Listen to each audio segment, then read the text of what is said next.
নমস্কাৰ জিআৰজি ব্লগলৈ পুনৰবাৰ সকলোকে স্বাগতম জনাইছো। আজি আমি আলোচনা কৰিবলৈ লৈছো ছাত্ৰ-ছাত্ৰীসকলৰ সঞ্চয়ৰ ওপৰত। যেহেতু ছাত্ৰ-ছাত্ৰীসকলৰ সঞ্চয়ে ছাত্ৰ-ছাত্ৰীসকলৰ ভৱিষ্যত গঢ়াত যথেষ্ট সহায় কৰে। আমি সাধাৰণতে দেখো যে ছাত্ৰ-ছাত্ৰীসকলে আজিকালি যথেষ্ট সংখ্যক স্কলাৰশ্বিপ লাভ কৰে। ছাত্ৰ-ছাত্ৰীসকলে হায়াৰ সেকেন্ডাৰী পাছ কৰাৰ পাছতেই হওক বা মেট্ৰিক পাছ কৰাৰ পাছতেই হওক যিকোনো ধৰণৰ স্কলাৰশ্বিপ পাবলৈ সক্ষম হয়। তাৰ উপৰিও তেওঁলোকে বিভিন্ন ধৰণৰ পুৰস্কাৰো লাভ কৰে। যদি ভাল ৰিজাল্ট হয় আজিকালি বহুতো কলেজ বা ইউনিভাৰ্চিটিয়ে তেওঁলোকক বিভিন্ন ধৰণৰ পুৰস্কাৰ দিয়ে। চৰকাৰৰ ফালৰ পৰাও বিভিন্ন ধৰণৰ অনুদান আগবঢ়োৱা হয় ছাত্ৰ-ছাত্ৰীসকলৰ বাবে। মেট্ৰিক পাছ কৰাৰ পাছত ছাত্ৰ-ছাত্ৰীসকলে লাভ কৰা আনন্দৰাম বৰুৱা বঁটা। ইয়াৰ উপৰিও হায়াৰ সেকেন্ডাৰী পাছ কৰাৰ পাছত বৰ্তমান অৱস্থাত বিশেষভাৱে নৰ্থ ইষ্টক মানে উত্তৰ পূবৰ যিসকল ছাত্ৰ-ছাত্ৰী সেই উত্তৰ পূবৰ 10,000 ছাত্ৰ-ছাত্ৰীক এটা ডাঙৰ স্কলাৰশ্বিপ দিয়া হয়।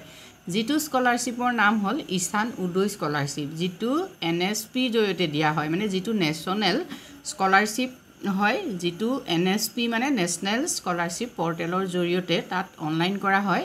আৰু সেই স্কলাৰশ্বিপটো নৰ্থ ইষ্টৰ মাত্ৰ 10,000 ষ্টুডেণ্টক দিয়া হয় যিসকলে হায়াৰ সেকেন্ডাৰীত ভালকৈ পাছ কৰে। এতিয়া এই 10,000 ষ্টুডেণ্টক যেতিয়া সিলেক্ট কৰা হয় সেই ক্ষেত্ৰত দেখা যায় যে 10,000 ষ্টুডেণ্ট সিলেক্ট কৰোঁতে পাৰ্চেণ্টেজক গুৰুত্ব দিয়া হয়। ইয়াত অন্য কোনো কথা গুৰুত্ব দিয়া নহয়, মানে এইটো সকলো ষ্টুডেণ্টে লাভ কৰে মেৰিট বেচিছত। মাত্ৰ ইয়াত ইনকাম ষ্টেটাছটো চোৱা হয় যে অভিভাৱকৰ ইনকাম ষ্টেটাছ 5 লাখ টকাৰ তলত হ'ব লাগে। সেইটোৱেই ইয়াৰ এটা মিনিমাম বাৰ হয়। 2014 চনৰ পৰা এই স্কলাৰশ্বিপটো প্ৰদান কৰা হৈছে অসমৰ ছাত্ৰ-ছাত্ৰীসকলৰ লগতে উত্তৰ পূবৰ অন্যান্য ৰাজ্যৰ ছাত্ৰ-ছাত্ৰীসকলক। এইখিনিৰ পৰা তোমালোকে নিশ্চয় গম পাইছা যে ছাত্ৰ-ছাত্ৰীসকলে আজিকালি শিক্ষা আহৰণ কৰি থকাৰ সময়তে বিভিন্ন উৎসৰ পৰা স্কলাৰশ্বিপ আহৰণ কৰিব পাৰে। এতিয়া তাৰে সকলোতকৈ ডাঙৰ স্কলাৰশ্বিপটোৱেই হ'ল ঈশান উদয় স্কলাৰশ্বিপ। যিহেতু ঈশান উদয় স্কলাৰশ্বিপত যে ছাত্ৰ-ছাত্ৰীসকলক হায়াৰ সেকেন্ডাৰী পাছ কৰাৰ পাছত 3টা বছৰ গ্ৰেজুৱেশ্যন কৰিবৰ বাবে স্কলাৰশ্বিপ প্ৰদান কৰা হয়। কি শিতানত পঢ়িলে এই স্কলাৰশ্বিপটো লাভ কৰে সেই সম্পৰ্কত মই আগতে ভিডিঅ' দিছোঁ, তোমালোকে মোৰ চেনেলত ভিডিঅ'খিনি চাব পাৰিবা। ঈশান উদয় সম্পৰ্কত মই কেইবাটাও ভিডিঅ' বনাইছোঁ, মানে কোনখিনি ষ্টুডেণ্টে কিমানকৈ পায়, এতিয়া BSc পঢ়িলে তোমালোকে কিমান পাবা, বা আৰ্টছৰ ষ্টুডেণ্টে কিমান স্কলাৰশ্বিপ মাহে লাভ কৰে, আৰু ছায়েন্সৰখিনিয়ে কিমান লাভ কৰে, কমাৰ্চে কিমান লাভ কৰে, এই সম্পৰ্কটো মই আলোচনা কৰিছোঁ। তোমালোকে মোৰ প্লেলিষ্টত গৈ ভিডিঅ'খিনি চাব পাৰা। ঈশান উদয় স্কলাৰশ্বিপটো বিশেষকৈ 3টা কিস্তিত দিয়া হয়। প্ৰথম কিস্তিত 54 বিশেষকৈ আৰ্টছৰ ষ্টুডেণ্টৰ কাৰণে, আৰু দ্বিতীয় কিস্তিত 54, তৃতীয় কিস্তিটো 54, মানে অল টোটেল 1,62,000। এজন আৰ্টছৰ ষ্টুডেণ্টে টোটেল 1,62,000 লাভ কৰে এই 3টা বছৰত ঈশান উদয় স্কলাৰশ্বিপটোৰ পৰা। এতিয়া কথা হ'ল যেতিয়া তোমালোকে BA পঢ়ি আছা তেতিয়া যিহেতু তোমালোকৰ খৰচটো ইমানো বেছি নহয়। কিয় নহয়? আজিকালি যিহেতু এডমিশ্যনৰ ক্ষেত্ৰতো চৰকাৰীভাৱে কিছু সহায় কৰা হয়, মানে এডমিশ্যন ফ্ৰীয়েই হয়। কিতাপ পত্ৰ তোমালোকক ক্ৰয় কৰিবৰ বাবেও পইচা দিয়ে চৰকাৰৰ ফালৰ পৰা। গতিকে এই 1,62,000 টকা তোমালোকৰ যিহেতু খৰচ হৈ নাযায়। গতিকে ঈশান উদয় স্কলাৰশ্বিপ যিসকলে লাভ কৰিছা বা অন্যান্য যিকোনো স্কলাৰশ্বিপ, যেনেকৈ আনন্দৰাম বৰুৱা বঁটা মানে মেট্ৰিক পাছ কৰা সকলৰ বাবে কৈছোঁ, মানে যি স্কলাৰশ্বিপেই লাভ নকৰা তোমালোকৰ হাতত যিহেতু এটা পুঁজি গোট খায়, সেই পুঁজিটো তোমালোকে কিন্তু ইচ্ছা কৰিলে বৃদ্ধি কৰিব পাৰা। যদি তোমালোকে মেট্ৰিক পাছ কৰি স্কলাৰশ্বিপ লাভ কৰিছা কিবা, তেতিয়া সেই স্কলাৰশ্বিপটো হায়াৰ সেকেন্ডাৰী পঢ়িবৰ কাৰণে ভাল স্কুল বা কলেজত পঢ়িবৰ বাবে তোমালোকে সেইটো কি কৰিব পাৰা, সঞ্চয় কৰিব পাৰা। ঠিক তেনেকৈ ঈশান উদয় স্কলাৰশ্বিপটো লাভ কৰাৰ পাছত যদি তোমালোকে MA পঢ়িবৰ কাৰণে বা MSc কৰিবৰ কাৰণে, মানে মাষ্টাৰ্ছ কৰিবৰ কাৰণে তোমালোকে সেই টকাখিনি কি কৰিব পাৰা, সঞ্চয় কৰিব পাৰা। সঞ্চয় কৰিবলৈ যাওঁতে তোমালোকে ক'ত সঞ্চয় কৰিবা সেইটো সকলোতকৈ ডাঙৰ কথা। সঞ্চয় যিহেতু সকলোতকৈ সঞ্চয় নিৰাপদ যিহেতু ডাকঘৰত, গতিকে তোমালোকে প্ৰথম পৰ্যায়ত ডাকঘৰত এই টকাখিনি সঞ্চয় কৰি থ'ব পাৰা। এতিয়া ডাকঘৰত যিহেতু বিভিন্ন ধৰণৰ ছেভিং স্কিম আছে, সেই স্কিমবিলাকৰ সম্পৰ্কতো মই কেইবাটাও ভিডিঅ' দিছোঁ, চেনেলৰ প্লেলিষ্টত গৈ চাব পাৰা। তাতে গুৰুত্বপূৰ্ণ ফিক্সড ডিপ'জিটৰ কেইটামান স্কিম আছে, যিকেইটাৰ সম্পৰ্কত মই আজি তোমালোকক জনাম।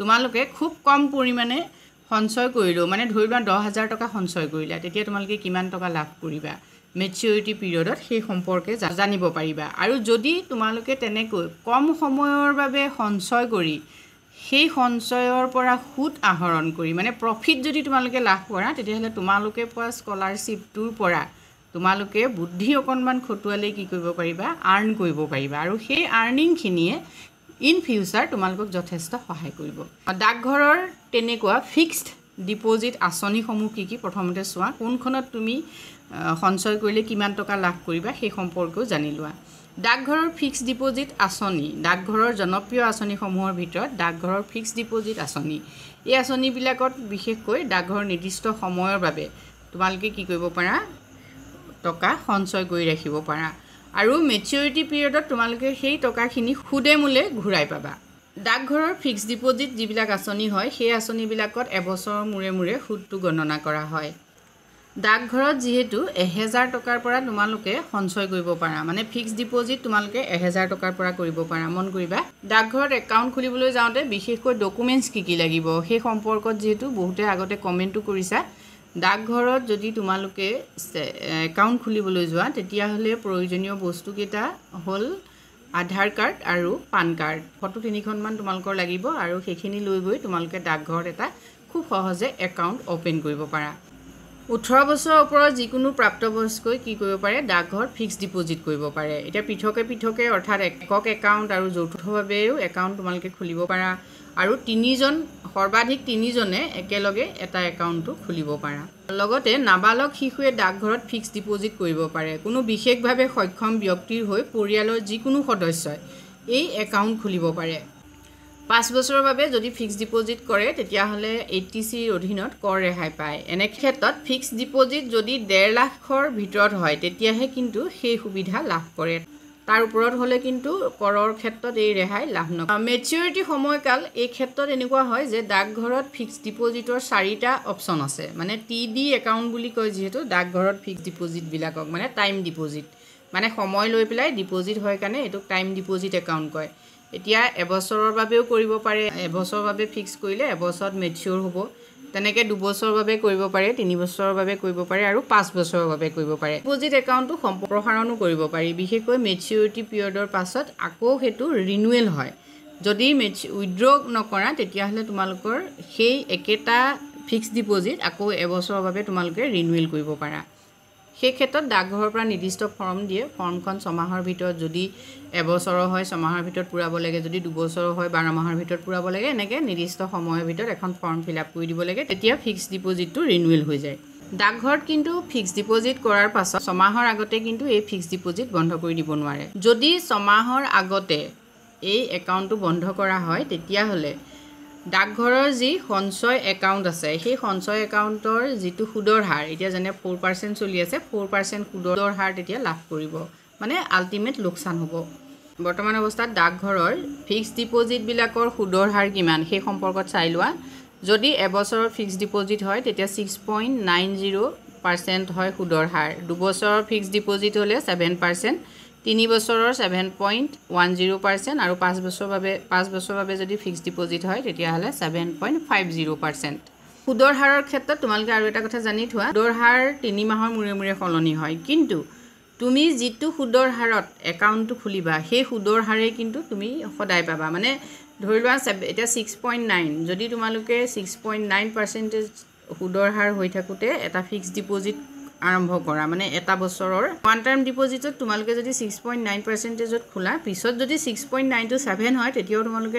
7%ত সুদৰ হাৰ নোপোৱা 6.9%তকৈ যদি কম হয় আমি ধৰি ললোঁ 6.5 হ'ল সুদৰ হাৰ তেতিয়াও কিন্তু তোমাৰ সুদৰ হাৰ হ্ৰাস নহয় মানে যিটো ডেটত যিটো সুদৰ হাৰ ডাকঘৰত চলি থাকিব সেই সুদৰ হাৰতে তুমি তোমাৰ একাউণ্টত পইচাটো লাভ কৰিবা এইটো ইয়াৰ এটা ডাঙৰ সুবিধা হয় কোনটো বছৰৰ বাবে কিমান টকা সঞ্চয় কৰিলে তোমালোকে কিমান লাভ আহৰণ কৰিবা যদি 10000 টকা ফিক্স কৰা তেতিয়াহ'লে এবছৰৰ ফিক্সড ডিপ'জিট সুতে মূলে হ'বগৈ 10718 টকা 2 বছৰৰ ফিক্সড ডিপ'জিট হ'ব 11499 টকা 3 বছৰৰ ফিক্সড ডিপ'জিট হ'ব 12351 টকা 2 বছৰৰ ফিক্সড ডিপ'জিটত তোমালোকে সুদে মূল্য আহৰণ কৰিব পাৰিবা 14499 টকা 10000 টকা সঞ্চয় কৰিলে 5 বছৰত যদি হয় তেতিয়াহ'লে 4499 টকা তোমালোকৰ লাভ হ'ব আৰু 1 বছৰৰ বাবে হ'লে 718 টকা 50000 টকা যদি তোমালোকে সঞ্চয় কৰা তেতিয়াহ'লে এটা বছৰত সুদে মূল্য হ'বগৈ 53540 টকা 2 বছৰৰ বাবে ফিক্স কৰিলে 57444 টকা আৰু 3 বছৰৰ বাবে যদি কৰা ৬১,৭৫৪ টকা আৰু যদি 5 বছৰৰ বাবে কৰা তেতিয়াহ'লে ৭২,৪৯৭ টকা হ'ব।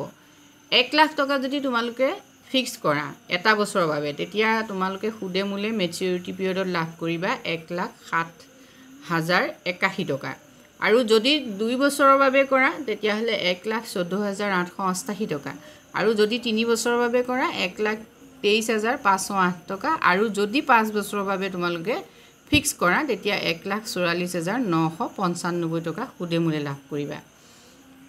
নেক্সট আহিলে যদি তোমালোকে 2 লাখ টকা সঞ্চয় কৰা 1 বছৰৰ বাবে তেতিয়া 2,14,161 টকা তোমালোকে সুদে মূলে লাভ কৰিবা মেচিউৰিটি পিৰিয়ডত। যদি 2 বছৰৰ বাবে কৰা তেতিয়া 2,29,776 টকা, যদি 3 বছৰৰ বাবে কৰা তেতিয়াহ'লে 2,47,015 টকা আৰু যদি তোমালোকে 5 বছৰৰ বাবে 2 লাখ টকা সঞ্চয় কৰা তেতিয়াহ'লে 2,89,990 টকা 5 বছৰৰ পাছত তোমালোকে সুদে মূলে লাভ কৰিবা।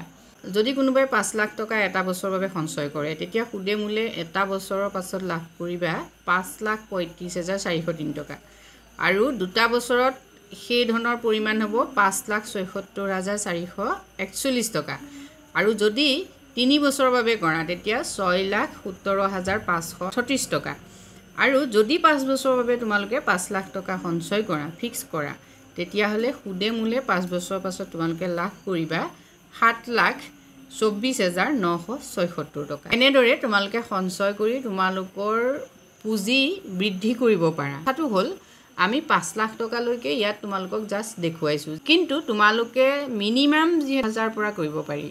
গতিকে তোমালোকে যদি ইচ্ছা কৰা এনেকৈ সঞ্চয় কৰি পেলাই তোমালোকে তোমালোকৰ ভৱিষ্যতৰ বাবে পুঁজি গঠন কৰিব পাৰা। যিহেতু এজন ছাত্ৰ বা এগৰাকী ছাত্ৰীয়ে ভৱিষ্যতে এটা ভাল কেৰিয়াৰ বাছি ল'বৰ বাবে তেওঁলোকৰ হাতত পুঁজি থকাটো যথেষ্ট প্ৰয়োজনীয় হয়, যিটো অভিভাৱকসকলৰ কাৰণেও যথেষ্ট গুৰুত্বপূৰ্ণ। গতিকে এই ক্ষেত্ৰত ছাত্ৰ ছাত্ৰীসকলেই হওক বা অভিভাৱকসকলেই হওক বিশেষ গুৰুত্ব আৰোপ কৰিব পাৰে আৰু যিসকল ছাত্ৰ ছাত্ৰীয়ে ভিডিঅ'টো চাইছে তেওঁলোকে তেওঁলোকৰ অভিভাৱকসকলক যাতে ভিডিঅ'টো দেখুৱায়, লগতে তোমালোকে তোমালোকৰ লগৰ ছাত্ৰ ছাত্ৰীসকললৈ ভিডিঅ'টো শ্বেয়াৰ কৰিবলৈ নাপাহৰিবা।